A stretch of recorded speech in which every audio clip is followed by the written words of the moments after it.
moi, j'ai vécu deux situations dans ma vie. J'ai été père, je le suis toujours, hein, et maintenant je suis grand-père.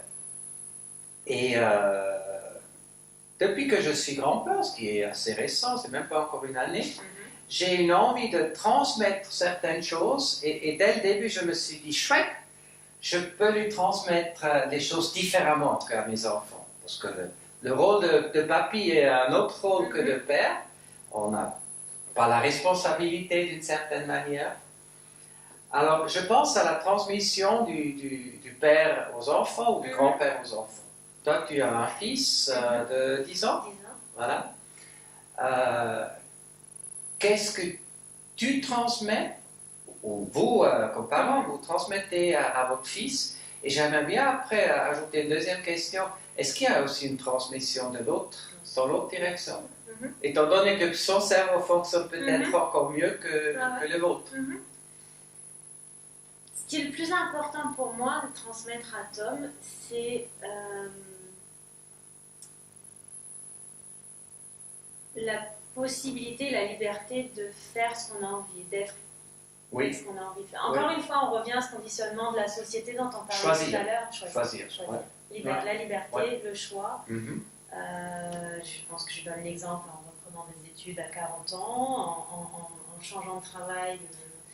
Et je pense que c'est des modèles qu'il reçoit aussi de façon peut-être inconsciente pour l'instant. On en parle, il en est conscient aussi.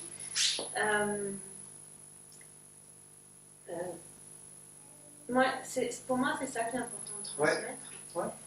Et je reviens juste sur quelque chose que tu disais tout à l'heure, en tant que grand-père, on a moins de responsabilité ou pas de responsabilité. Je pense que tu en as peut-être même encore plus. Parce que tu transmets une génération de plus, tu transmets. Et finalement, je réfléchissais pendant que tu disais ça, qu'est-ce qui change entre le fait d'être père ou grand-père? Il va y avoir toute cette sagesse ou pas que tu as acquis pendant la génération de plus, et toute cette expérience en fait que tu vas transmettre. C'est ce que je fais aussi, c'est ce qui m'a motivé à ouvrir ce cabinet, à travailler en cabinet, c'est de transmettre ce qui moi m'a aidé.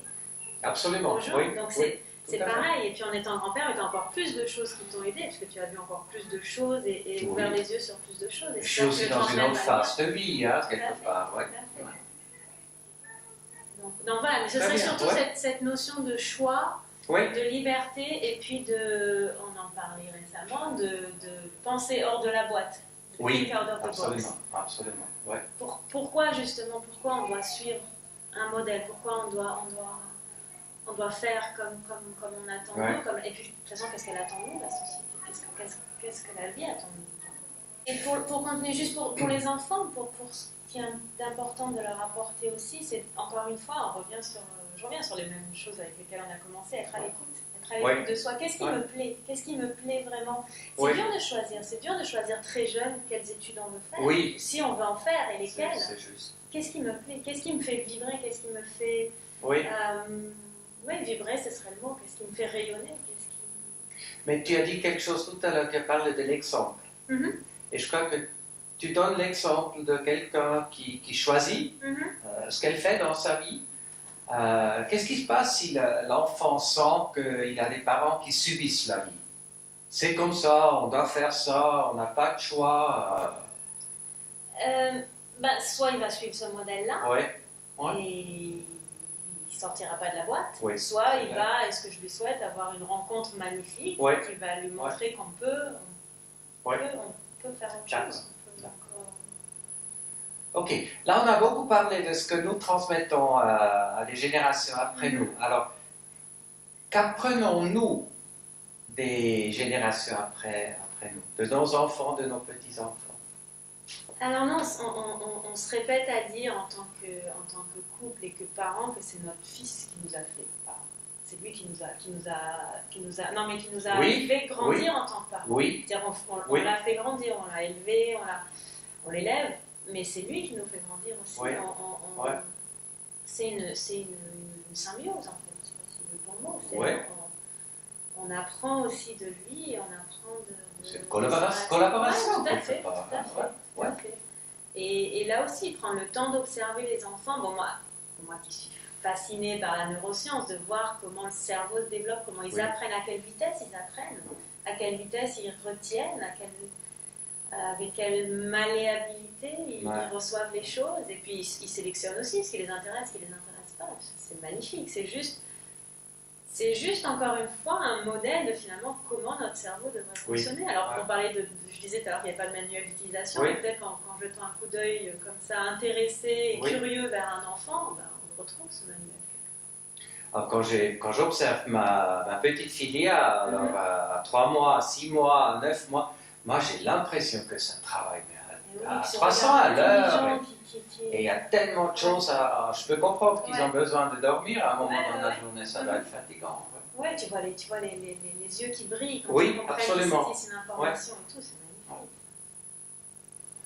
Donc finalement, ça serait aussi un nouveau paradigme quelque part, qu'il n'y a pas que la transmission des parents aux enfants, mais déjà quand les enfants sont petits, nous on apprend d'eux.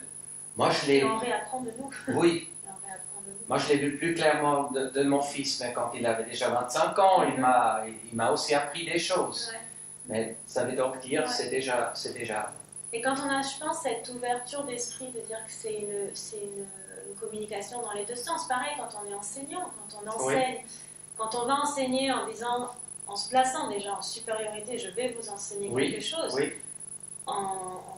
c'est rare que l'information elle passe de façon correcte. Alors quand c'est une collaboration, moi je vais vous apporter ça, mais vous, même vos questions en échange, elles vont m'apporter.